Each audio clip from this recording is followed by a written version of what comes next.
Euroconexión.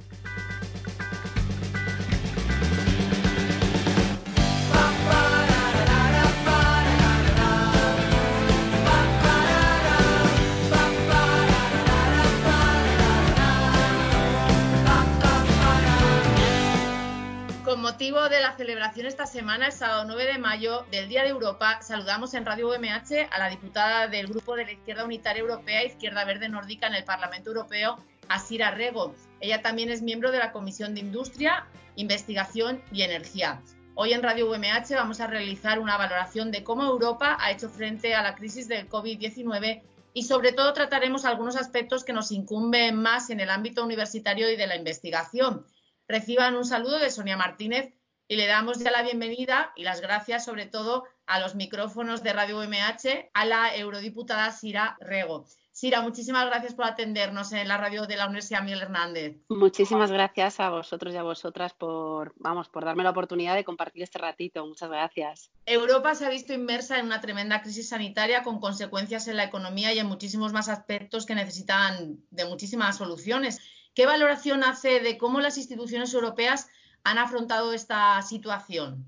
Bueno, nosotras en general estamos teniendo una posición bastante crítica con cómo se ha abordado la crisis sanitaria en Europa y lo que creemos es que lo que se pone en evidencia es que Europa es una construcción que está hecha en torno a intereses económicos que parece que siempre benefician a los mismos y no en torno a valores que creemos que deberían ser más profundos, ¿no? De un arraigo mucho más profundo, basados en la solidaridad, en la cooperación y en las necesidades de los pueblos. Y la crisis sanitaria ha puesto en evidencia precisamente esto, ¿no?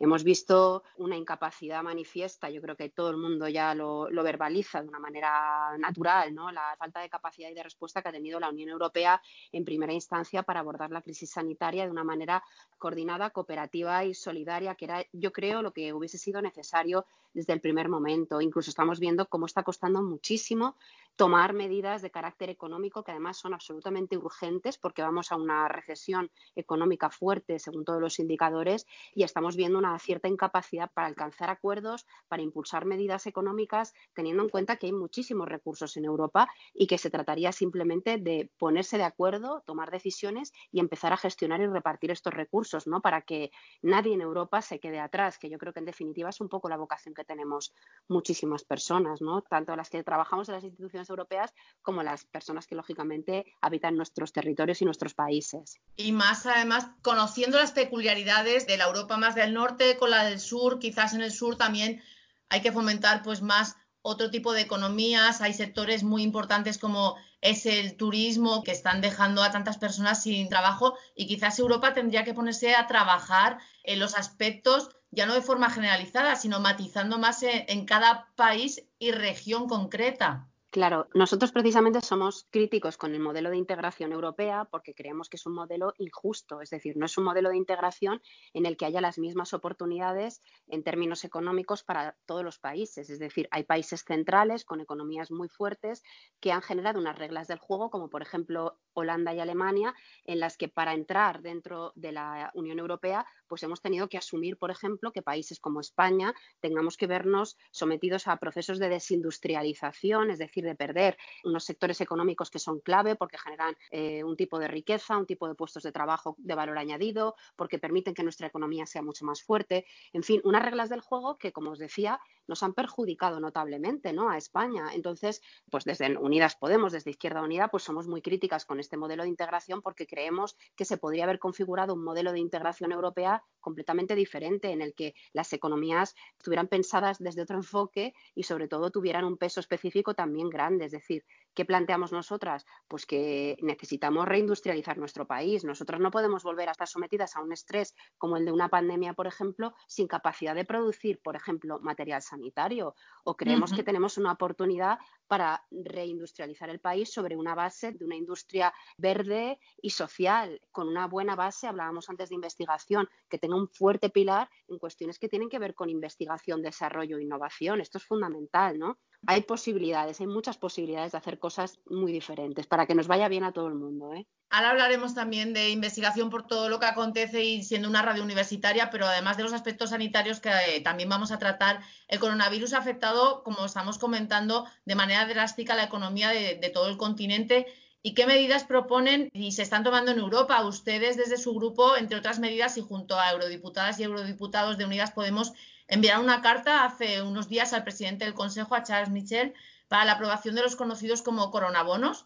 Y nos podría contar si ya han obtenido alguna respuesta o si tienen alguna noticia de cómo esto va a implementarse. Bueno, de momento lo que hay ha sido una negativa rotunda de los países del norte a aceptar los coronabonos, que no son ni más ni menos que una fórmula cooperativa para asumir una deuda, para que no haya una carga asimétrica dentro de los países. ¿Por qué? Interpretamos que el coronavirus es un elemento ajeno a decisiones políticas o a malas decisiones de carácter económico, es decir, es una desgracia que nos afecta a todos los países por igual. Por lo tanto, no tiene sentido generar un peaje extraordinario sobre países que estamos más afectados, planteando que la salida vaya asociada a un sobreendeudamiento o a una condicionalidad, que es lo que plantean los países del norte, es decir, prestarnos el dinero a cambio de unas condiciones que son absolutamente injustas porque implicarían más políticas de recorte. ¿Qué es lo que hemos planteado? Que lo normal es pues mutualizar la deuda, es decir, compartir la carga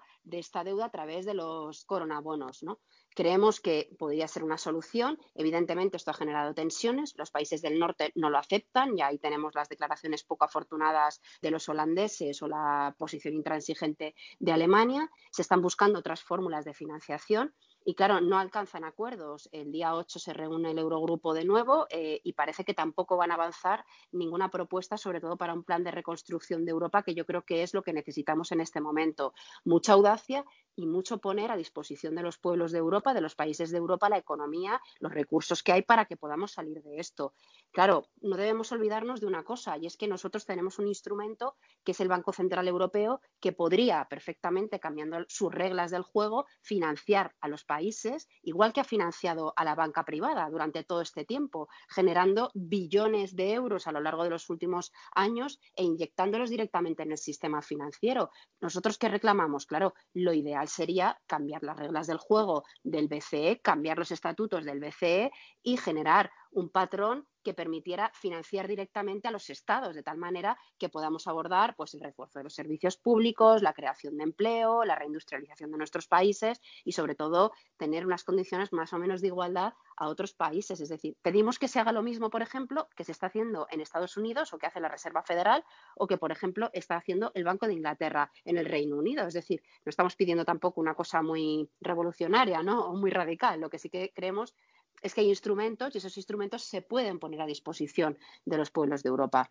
Como parece que lo del BCE no es una cosa que convenza a mucha gente, creemos que la siguiente fórmula, que sería la de los coronabonos, pues sería una salida, pero tampoco está aceptada por los países del norte sobre todo. Sobre todo que sería muy inteligente el readaptarse a la situación tan inesperada, sería algo muy positivo. En lo que respecta al ámbito sanitario, se considera que Europa, pues siendo como el primer mundo, sería capaz de asumir una crisis vírica, pero los datos, las estadísticas han demostrado que la envergadura del problema nos ha sobrepasado. Se realizaron muchos recortes con la crisis de 2008 en sanidad. ¿Se va a poner en valor o se debería poner en valor más la sanidad, la importancia de la misma, la sanidad pública y sobre todo lo que usted estaba comentando en investigación, en economía en sí, el que se potenciase más todo ese material sanitario que hace tanta falta, que puede reactivar algunos sectores de la economía, a lo mejor hasta ahora desconocidos o más apartados, y no tener que echar mano tanto de material que viene de otros continentes? Efectivamente, estoy completamente de acuerdo con el enfoque que estáis planteando. Es decir, evidentemente, pensar que lo que sucede ahora y que el sistema público, el sistema de salud pública, tiene una foto fija de este momento solo, yo creo que es un error. Hay que hacer una mirada histórica porque, sobre todo, necesitamos saber qué es lo que ha sucedido para no volver a cometer los mismos errores. Y ya que estamos, por desgracia, en una situación tan dolorosa como es la de esta pandemia, al menos aprender de lo que ha sucedido para poder salir lo más fuertes posible de esto, ¿no?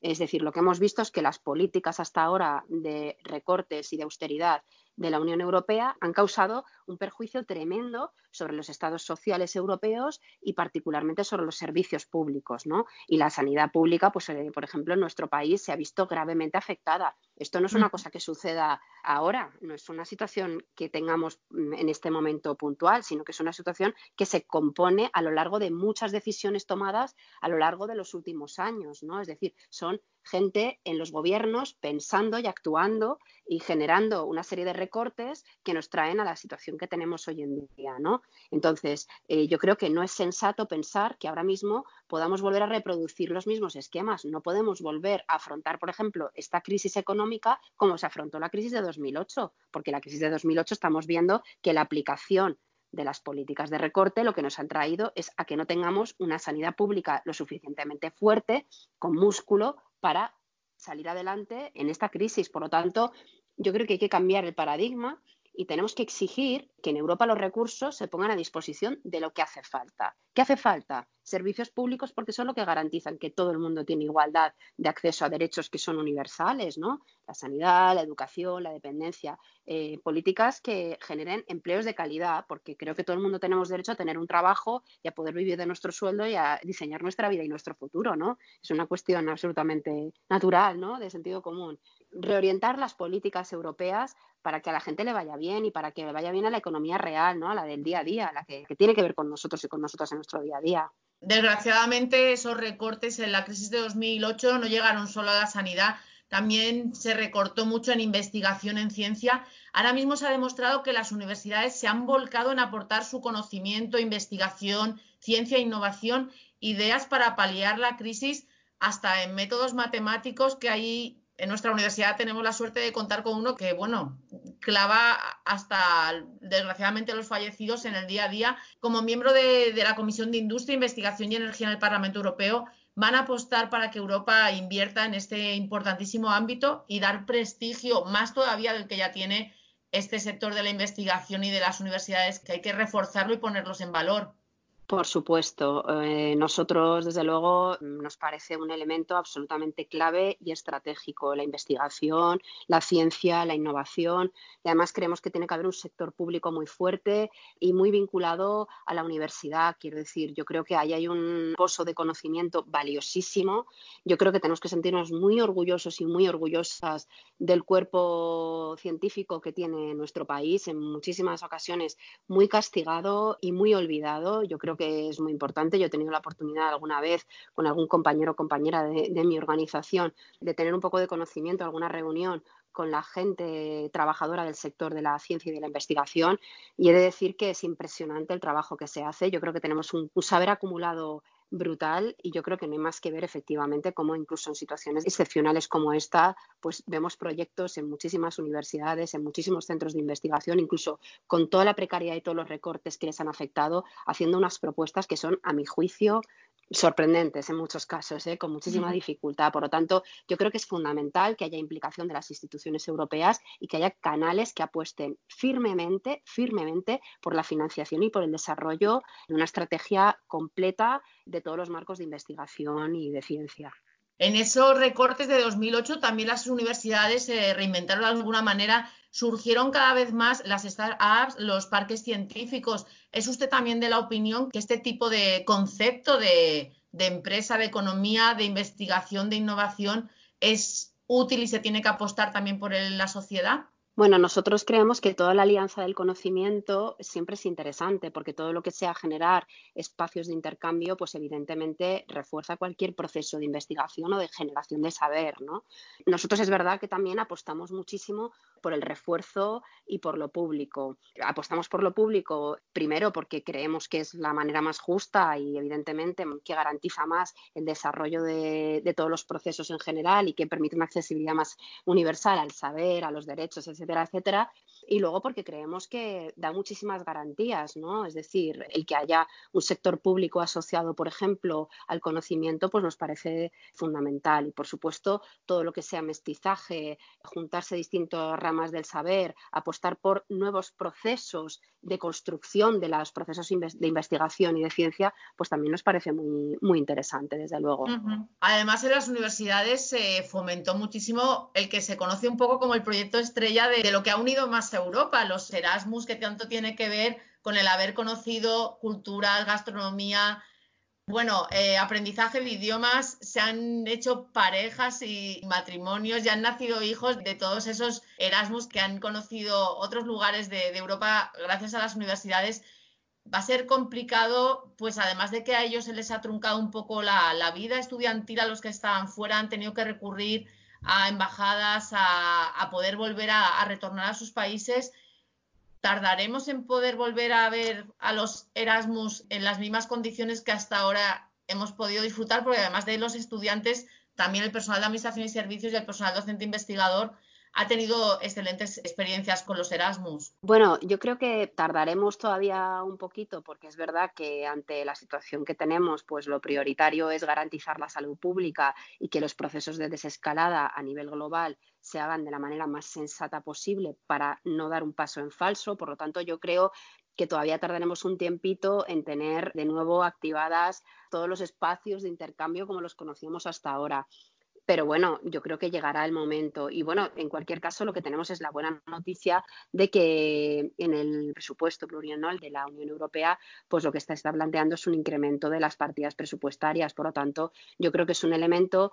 Sabéis que la Unión Europea tiene escasas competencias en materia educativa y quizá los programas estos pues son esa voluntad de buscar precisamente ese marco de intercambio, ¿no? Que yo creo que es provechoso a todos los niveles, en términos educativos, culturales, de intercambio, etcétera.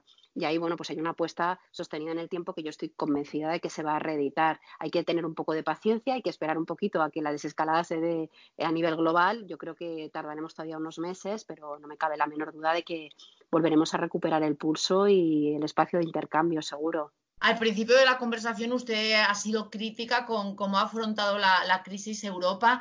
¿Cómo considera que los ciudadanos europeos valoran el trabajo de las instituciones y de los gobernantes europeos en esta situación tan complicada, tan inesperada? Y si a lo largo de este tiempo, desde mediados de marzo, ha podido cambiar el concepto de los europeos en cuanto a sus instituciones de Europa. ¿Nos referimos sobre todo a España o es un concepto en general de todos los Bueno, países quizás europeos? España por concretarlo, porque sería muy Sí, amplio y la verdad es que también por la diversidad de lo que ocurre en los países efectivamente. más del norte de Europa, centrémonos si quiere en España. Sí, sobre todo porque hay distintas percepciones y ahora sabéis que con el auge de la extrema derecha lo que hay también es un proyecto que tiene mucho que ver con confrontar con este proyecto quizá de carácter más europeísta, ¿no? Nosotros somos críticos con el modelo de integración, o sea, a nosotros nos gusta Europa. Otra cosa es que no nos gusten el cómo funciona la arquitectura europea o este modelo de integración. No hay únicos modelos de integración, es decir, se puede apostar por un proyecto de carácter más internacionalista o común, pero sin que sea con las reglas del juego que tenemos en la Unión Europea en este momento. Claro, lo que da la sensación es que cuando hay crisis profundas, pues si Europa, por ejemplo, en este caso no responde a la crisis, ¿no? Que esta era una de las críticas que hacíamos, que no está siendo capaz de responder a la crisis sanitaria como se esperaría de un espacio en el que se agregan, se juntan varios países, pues lógicamente se genera un sentimiento de rechazo, ¿no? Y ahí están las encuestas que se han hecho últimamente por distintas entidades que señalan que ha habido un aumento pues, de la disconformidad con Europa, ¿no? Por parte de la opinión pública. España, en cualquier caso, es un país bastante europeísta en general, bastante cercano al concepto de integración europea, con sus matices y demás, pero es verdad que se ha resentido levemente, sobre todo se resiente al ver también actitudes profundamente irresponsables e insolidarias, como por ejemplo las de Holanda, ¿no? Insisto, con declaraciones muy poco afortunadas que lo único que hacen es que se genere un cierto rechazo, ¿no? Y sobre todo al ver que se pueden tomar decisiones de carácter económico porque hay recursos y no se acaban de tomar, ¿no? Y se nos deja un poco en la estacada esta sensación de cuando necesitamos a Europa, Europa no está respondiendo a lo que necesita el pueblo de España, ¿no? Entonces se trata también de, bueno, pues de señalar las debilidades que hay, porque tampoco podemos caer en la tentación de que se imponga el discurso de la extrema derecha, que también sabemos cómo funciona y cómo opera y que yo creo que no es nada sensato. Desde Izquierda Unida, ustedes impulsaron en su página web, apostaron por contribuir a dar alternativas a la pandemia y al confinamiento, algo bonito, y usted decía que querían contribuir a que la salida de esta crisis fuera de forma solidaria y sin dejar a nadie atrás. ¿Qué acogida han tenido y qué valoración hace de esta iniciativa? Pues la verdad es que ha sido muy buena acogida, sorprendentemente, porque entendíamos que había varios espacios de trabajo, está desde luego el espacio institucional, estamos en el gobierno, pero nos parecía muy importante convertir nuestra propia organización en un instrumento para difundir un poco tanto las informaciones oficiales como para convertirla en un espacio de cuidados, ¿no? Estamos muy preocupados por la cuestión de las fake news, de los bulos. Nos parecía muy importante dar información contrastada que viniera directamente de canales oficiales del gobierno Y nos parecía muy importante cuidar a nuestra gente y a la gente con la que compartimos cosas, ¿no? Y que compartimos maneras de ver el mundo. Y ¿por qué no, convertir nuestra página web en eso, en un instrumento en el que cualquiera que entre pues tiene desde una opción de ocio para pasar su tiempo libre de la mejor manera teniendo en cuenta el confinamiento, pero también información contrastada, actos online, iniciativas municipalistas, porque somos una fuerza municipalista, tenemos presencia en muchísimos gobiernos locales y se están haciendo cosas preciosas, ¿no? De cuidado a los vecinos y vecinas para que ninguna familia en ningún lugar en el que nosotras podemos estar trabajando de manera más activa, pues se quede atrás. Entonces, bueno, es una manera de tener todo eso en un espacio común, de fácil acceso, de intercambio de, pues eso, de experiencias y de saberes. Y la verdad es que ha funcionado muy bien. Tenemos un feedback muy positivo y estamos encontrándonos con que a través de los canales de comunicación, pues nuestra militancia, nuestros simpatizantes, nuestros amigos y amigas, pues nos están escribiendo cosas muy, muy bonitas, ¿no? Agradecen, ¿no? De alguna manera tener ese pequeño instrumento. Somos humildes, pero bueno, ponemos nuestros recursos a disposición de la gente. Hemos aprendido o hemos tenido que aprender a compartir mucho más, sobre todo tiempo en nuestros hogares, y hemos tenido que cambiar también la forma de trabajar, de teletrabajar. Para ustedes como eurodiputados e eurodiputadas también se han producido muchos cambios en su manera de trabajar, de relacionarse. ¿Cómo lo llevan ustedes en el día a día desde sus casas, con muchísimas videoconferencias, con reuniones virtuales, incluso con la atención? Agradecidos estamos a los medios de comunicación por este sistema, como es en esta ocasión el Skype. Pues yo creo que, bueno, lo llevamos pues como el resto de personas confinadas. Yo creo que hay como una especie de picos, ¿no? Y de intensidades distintas. Pero bueno, yo en cualquier caso creo que somos unos privilegiados porque podemos desempeñar muchas de nuestras tareas desde casa también. Es complicado porque yo creo que hay que adaptarse y cambian muchos patrones culturales, incluso en las relaciones personales, en las relaciones de trabajo. Pero creo también que se abren unas ventanas de oportunidad interesantes pues para explorar otras vías que hasta ahora a lo mejor no habíamos explorado y que vemos que también funcionan y nos permiten mantener una cierta actividad incluso desde nuestros hogares, ¿no? Y que abren vías alternativas que yo creo que habrá que incorporar cuando nos volvamos a ir incorporando progresivamente. Nos ha permitido acercarnos a muchísima gente que está físicamente muy lejos, pero que vemos que al final está muy cerca. Y yo creo que eso es valioso. Y bueno, pues sobre todo intentando concentrar mucho los esfuerzos y ordenar mucho las cabezas. Yo sí que tengo la sensación a veces, si me lo permitís, esto ya no es una cuestión subjetiva, que hay una cierta dispersión, ¿no? Tienes que tener una cierta disciplina de ponerte, de establecer rutinas y de luego cumplir con las rutinas parlamentarias que existen, porque sigue habiendo reuniones de comisión, se sigue teniendo que hacer un trabajo personal, ¿no? Pues bueno, de lectura, de información, de aportación, de construir un poco los procesos políticos también desde casa. Y bueno, eso nos abandona, ¿no? Se sigue haciendo con más dificultades porque estamos un poco más dispersos, pero bueno, con disciplina se consigue. Antes de despedirnos y dándole las gracias por su atención y todo lo que nos ha aportado, pues nos gustaría que, ya que celebramos este sábado 9 de mayo, el Día de Europa, pues dejarles a todos nuestros oyentes un mensaje de esperanza y de confianza en el concepto de Europa y en todo lo que ello conlleva para bien y estando todos unidos y solidariamente, como usted dice. Pues yo creo que sobre todo un mensaje por el que creo que después de esto que hemos pasado, de esta pandemia terrible que nos ha hecho recolocarnos otra vez en el mundo, creo que sería muy bonito recordar uno de los principios fundacionales, yo creo, a mi juicio, de Europa, todo el que tiene que ver con la solidaridad y con el antifascismo. Yo creo que los pueblos de Europa han dado grandes lecciones de historia, han sido capaces de sobreponerse, de pensarse y de plantear un futuro de libertad, ¿no? En contra de todo totalitarismo y sobre todo planteando elementos basados en el trabajo digno, en los servicios públicos, en la solidaridad, en la cooperación y en los derechos humanos. Yo creo que es un buen momento para reflexionar en torno a esto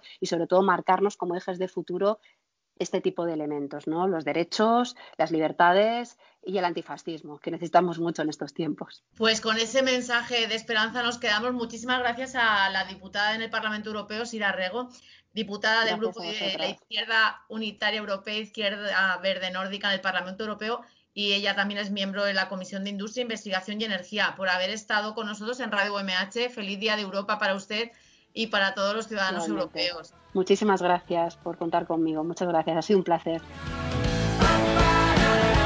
Euroconexión, un proyecto de la Asociación de Radios Universitarias de España y el Parlamento Europeo desde la Universidad Miguel Hernández de Elche.